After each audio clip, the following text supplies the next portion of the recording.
అమ్మ ఉమ్, నువ్వు చెప్తావు కదా లంచ్ తిన్నప్పుడు మాట్లాడకూడదు, బ్రేక్ఫాస్ట్ తిన్నప్పుడు మాట్లాడకూడదని. ఉమ్. ఎందుకు?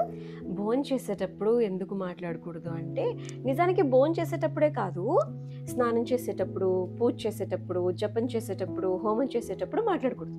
అంటే 5 టైం హోమం చేస్తాం కదా, నువ్వు డాడీ నేను కలిసి గుళ్ళో చేసాము మహామృత్యుంజయ హోమం.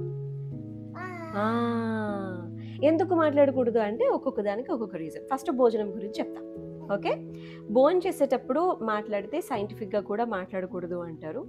ఓకే, నెంబర్ 2, దేవుడి పరంగా చూసుకుంటే కనుక భోజనం చేస్తున్నప్పుడు పక్కన మృత్యుదేవత ఉంటుందంట.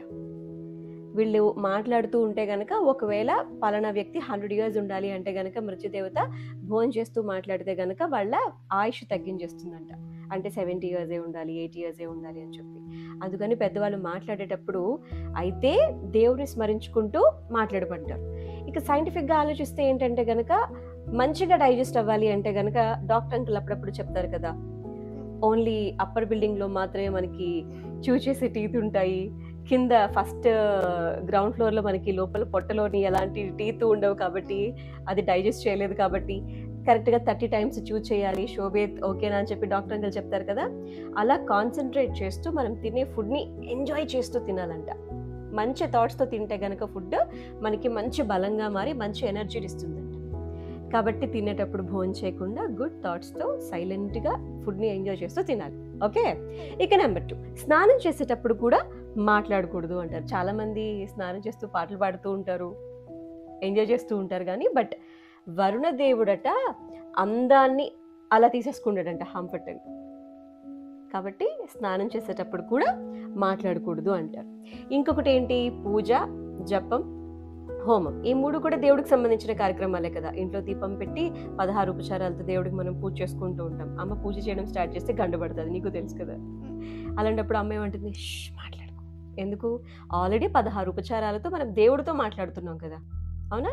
వాళ్ళని ఇంటికి పిలుస్తున్నాం, ఒక్కొక్క ఉపచారంతో వాళ్ళకి ఒక్కొక్క సేవ చేస్తూ ఉంటాం. కాబట్టి ఆల్రెడీ ఇప్పుడు నేను నీతో మాట్లాడుతూ వేరే వాళ్ళతో మాట్లాడుతూ నువ్వు ఊరుకుంటావా? నాతో మాట్లాడు, వాళ్ళతో ఎందుకు మాట్లాడుతావు అని అంటావు, అవునా?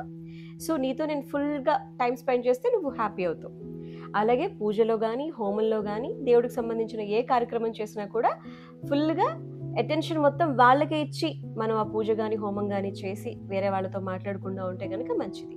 లేదు అంటే అగ్నిదేవుడికి కోపం వస్తుందంట. పూజ చేసేటప్పుడు దీపం వెలిగిస్తావు, హోమం చేసేటప్పుడు మధ్యలో అగ్నిగుండం ఉంటుంది కదా, కాబట్టి వాళ్ళు కోప్పడతారంట. ఆ ఒకవేళ వాళ్ళు కనుక కోప్పడితే ఏమవుతుందిలే అని అనుకుంటే కనుక అగ్నిదేవుడికి కోపం వస్తే నీ దగ్గర ఉన్న డబ్బులను లాగేసుకుంటాడు, సంపద లాక్కుంటారంట.